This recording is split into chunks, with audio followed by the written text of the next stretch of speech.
कि कोर्ट चलती है लॉ पे, ना कि इमोशंस और मोरालिटी पे। तो सिर्फ इसी के आधार पे आप किसी को गलत नहीं कह सकते। अपीलेट ज्यूरिसडिक्शन डेवलप किया है। क्वेश्चन ऑफ लॉ की बात नहीं होती है, वहां बात होती है फैक्ट्स के ऊपर। सोशल मीडिया के थ्रू भी ये चीजें आ रही हैं कि हाई कोर्ट बिक चुका है, जज बिक चुके हैं, वकील बिक चुके हैं।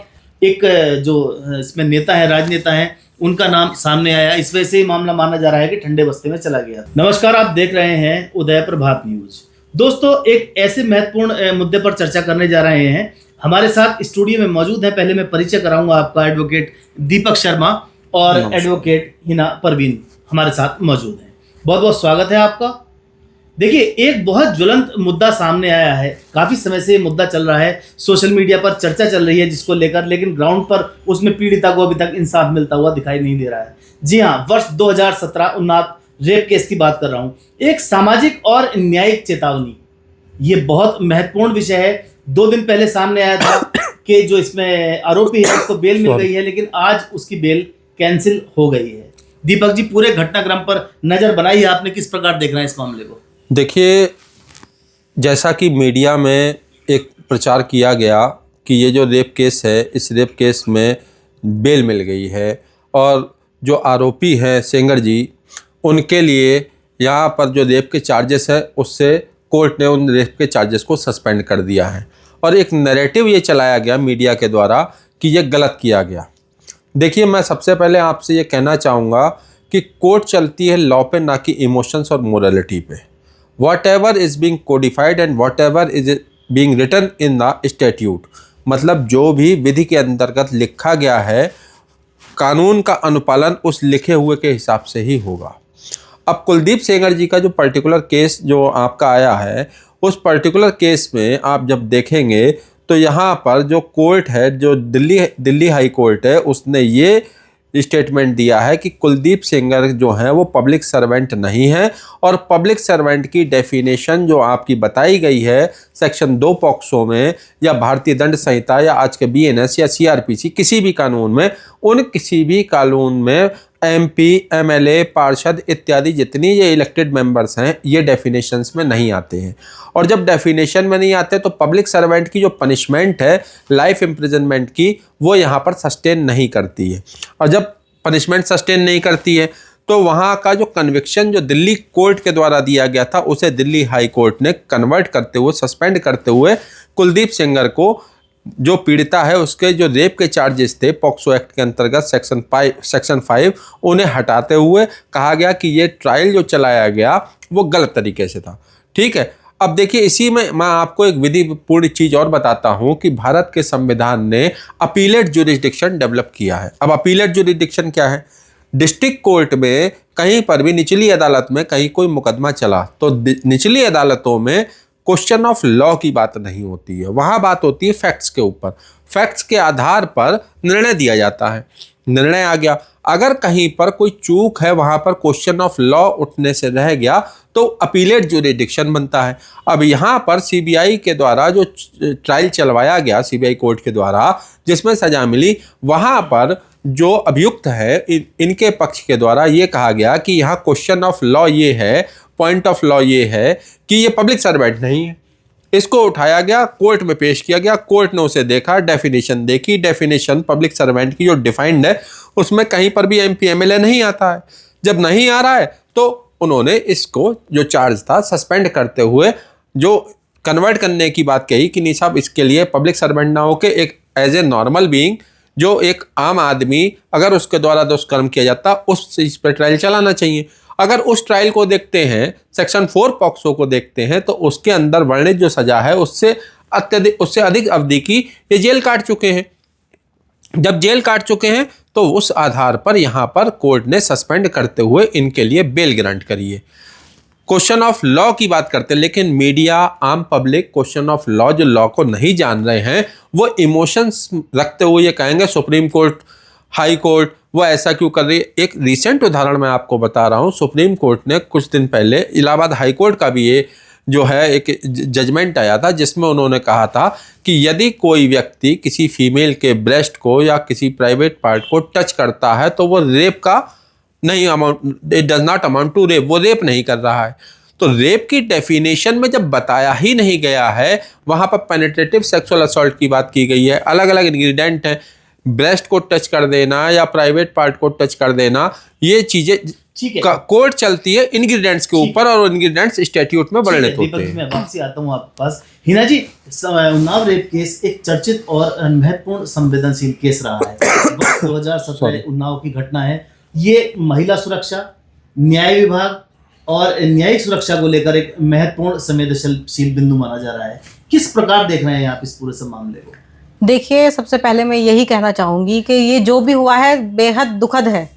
ये मैं भी एक महिला हूँ, अगर मेरे नज़रिए से भी देखा जाए तो ये सब चीज़ें गलत हैं, लेकिन इसके साथ साथ जो भी इल्ज़ामात लगाए जा रहे हैं, सोशल मीडिया के थ्रू भी ये चीज़ें आ रही हैं कि हाई कोर्ट बिक चुका है, जज बिक चुके हैं, वकील बिक चुके हैं, तो सिर्फ इसी के आधार पे आप किसी को गलत नहीं कह सकते, क्योंकि हाई कोर्ट है या जज है या वकील है, ये सब एक लीगली पॉइंट है।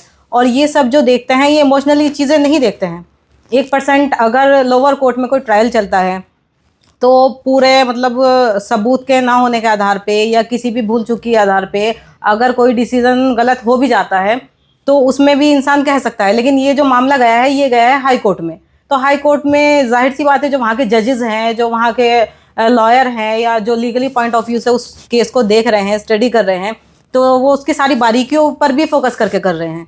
तो आप इस आधार पे किसी को ये नहीं कह सकते कि ये चीज़ें बिक चुकी हैं और कानून बिक चुका है, जज बिक चुका है, ये चीज़ें गलत है। देखिए दीपक जी, इस सब घटनाक्रम को लगभग 8 साल बीत चुके हैं, 9वां वर्ष चल रहा है इस सब मामले को लेकर। ये मामला ठंडे बस्ते में चलाया गया था। आम जनता सोशल मीडिया में आने के बाद ये मामला सुर्खियों में आया।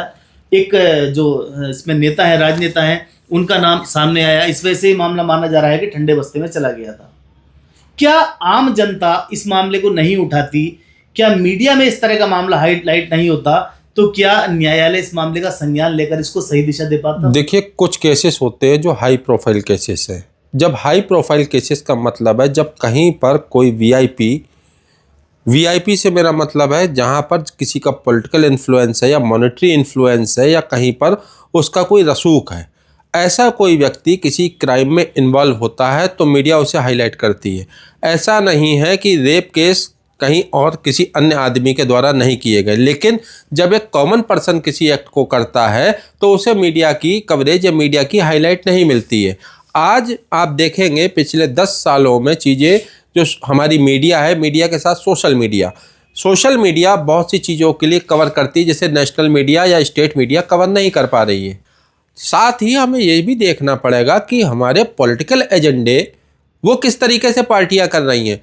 मीडिया में भी कई बार देखिए, मीडिया जो है, जो सोशल मीडिया की मैं विशेष कहूँ, वहाँ पर पार्टी के फॉलोअर्स वो सोशल मीडिया एक्टिविस्ट बने हुए हैं। उत्तराखंड के परिप्रेक्ष्य की ही अगर मैं बात करूं, जो रेप केस की अभी आप बात कह रहे हैं, यहाँ पर एक मर्डर केस चल रहा है अंकिता भंडारी का। अंकिता भंडारी मर्डर केस में आज अपोजिशन के जितने भी आपके सोशल मीडिया वाले एक्टिविस्ट हैं वो सारे के सारे वो बैठे हुए हैं। चैनल्स भी आपके दिखा रहे हैं, वो जो डिजिटल प्लेटफॉर्म वाले चैनल्स हैं वो उसको कवरिंग कर रहे हैं।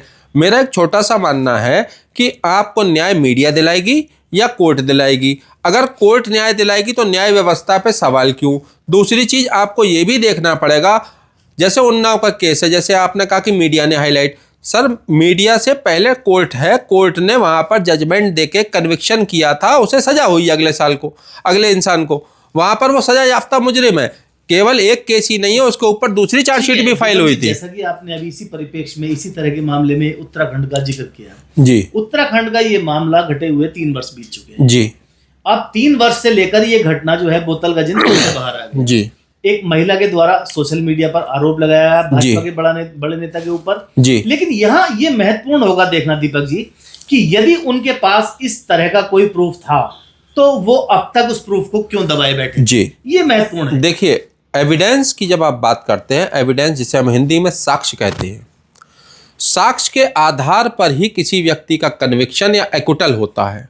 अगर साक्ष्य है कन्विक्शन होगा, साक्ष्य अपर्याप्त है। क्रिमिनल लॉ में एक बहुत अच्छी डेफिनेशन है जो कि आज के परिप्रेक्ष्य में अनितकारी भी है। अच्छी इसलिए है क्योंकि हमारे यहाँ क्रिमिनल लॉ कहता है, साक्ष्य की बात कर रहा हूं, मैं उसी की बात कर रहा हूँ। अभी जब इसका जिक्र किया उत्तराखंड के मामले से विवेक भाई, मैं उसी बात पे आ रहा कि वो साक्ष्य रोकने हूँ। देखिए, मैं उसी बात पे आ रहा हूँ कि हमारी जो डेफिनेशन है वो कहता है कि any crime shall be punished without any reasonable doubt.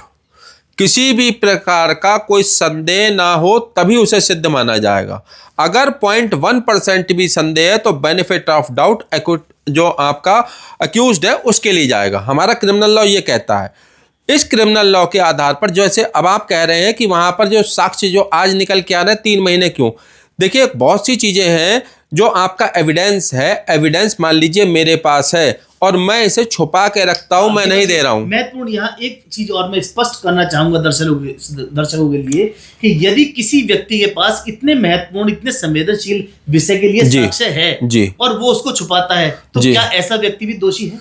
देखिए, साक्ष्य को छुपा के रखना और साक्ष्य को ना प्रस्तुत करना ये आपके लीगल प्रोसीजर में डिले डाल सकता है, लेकिन ये क्राइम नहीं है।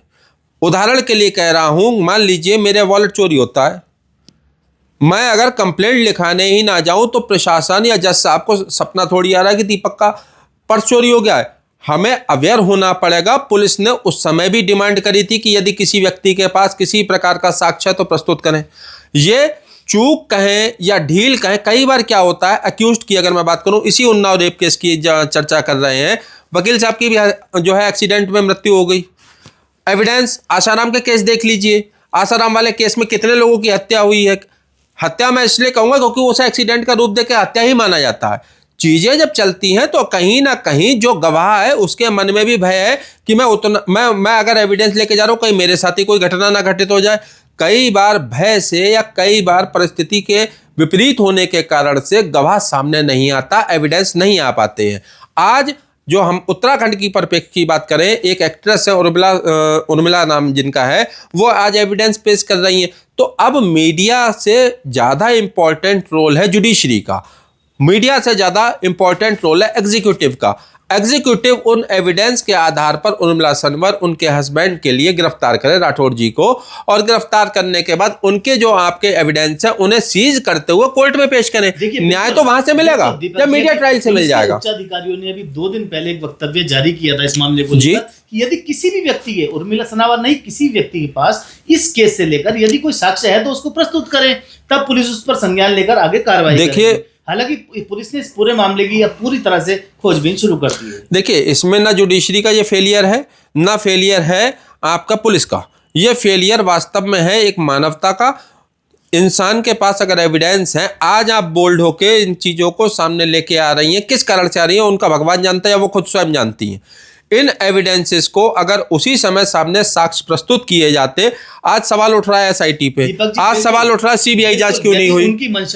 उनकी मंशा पीड़िता को न्याय दिलाने की थी तो उनको सही समय पर साक्ष्य पेश करने, मेरा कहना यही है। लेकिन आज के परिवेश में जिस तरह का माहौल चल रहा है, इस तरह के साक्ष्य सोशल मीडिया पर उठाना या पुलिस को न्यायालय को सौंपना, इन दोनों चीजों में बहुत बड़ा अंतर है। यदि वो साक्ष्य डायरेक्ट सौंपे जाते पुलिस विभाग को, न्यायालय में जाए जाते, तो माना जाता कि पीड़िता को न्याय दिलाने के लिए आवाज उठाई। देखिए, मैं एक छोटी सी चीज आपसे कह रहा हूं और लीगली कह रहा हूं, आप कितना भी एजिटेशन कर लीजिए, कितना भी कुछ कर लीजिए, कानून अपनी गति से अपने जो उसके पास प्रोसीजर है उस प्रोसीजर को फॉलो करके ही निर्णय देता है। आप रोज आंदोलन करिए, आप रोज तोड़फोड़ करके सरकारी संपत्ति को डिस्ट्रॉय करिए, आप एलिगेशन लगाते रहिए, आरोपी आप किसी को भी किसी का नाम ले दे, जब तक कोर्ट में चीजें नहीं पहुंचेंगी, कोर्ट उसके प्रोसीजर को फॉलो करते हुए, एविडेंस की जांच करते हुए, पूरे प्रोसीजर को फॉलो करके जजमेंट की स्थिति पे जब आएगा तभी निर्णय और तभी आपको न्याय की अनुभूति होगी। आप बीच में कुछ भी करते रहे, आप राजनीतिक दल हैं, मैं मान लीजिए, मैं उदाहरण के लिए कह रहा हूं, मैं एक राजनीतिक दल से मैं बिलोंग करता हूं, यहाँ सत्ता दल का यहाँ पर रोल है। जैसा मैंने अभी कहा था उन्नाव रेप केस में हाई प्रोफाइल केस में इसमें क्या है, एक पब्लिक ओपिनियन फॉर्म होता है, पॉलिटिकल एजेंडे चलते हैं, पब्लिक एक ओपिनियन क्रिएट किया जाएगा कि इस पर्टिकुलर गवर्नमेंट के ये आपके ये जो विधायक हैं या MP हैं, MLA हैं, इनके द्वारा अपराध किया गया। नैरेटिव चलेगा तभी तो पब्लिक जो है वहां से उनका मोह भंग होगा, सत्ता परिवर्तन होगा। ये सारे राजनीतिक विषय पे आज हमारी चर्चा नहीं, मेरी चर्चा जो मेरी जो एडवोकेट बैठी है हिना जी, हमारी चर्चा का विषय ये है कि व्हाट इज लॉ और लॉ का परिप्रेक्ष्य क्या है। इस परिप्रेक्ष्य में मैं यही कहूंगा, उन्नाव रेप केस हो, कोई रेप केस हो, जो न्याय मिलेगा वो कोर्ट के द्वारा मिलेगा, ना कि पॉलिटिकल एजेंडों से, ना कि आपके धरना प्रदर्शन से। देखिए, चाहे उन्नाव रेप केस हो, चाहे अंकिता भंडारी मर्डर केस हो, इस पूरे मामले में कहीं ना कहीं राजनीति जरूर की गई है, ऐसा देखने में आ रहा है। जिस तरह से आप इस मामले पर नज़र बनाए हुए हैं, हम भी इस मामले पर पूरी नज़र बनाकर रखेंगे। इस मामले में क्या क्या घटनाक्रम आगे आ रहा है, क्या क्या अपडेट आ रही हैं, उससे हम आपको अवगत कराएंगे। जब तक के लिए आप हमारे साथ जुड़े रहें, देखते रहें उदय प्रभात। धन्यवाद।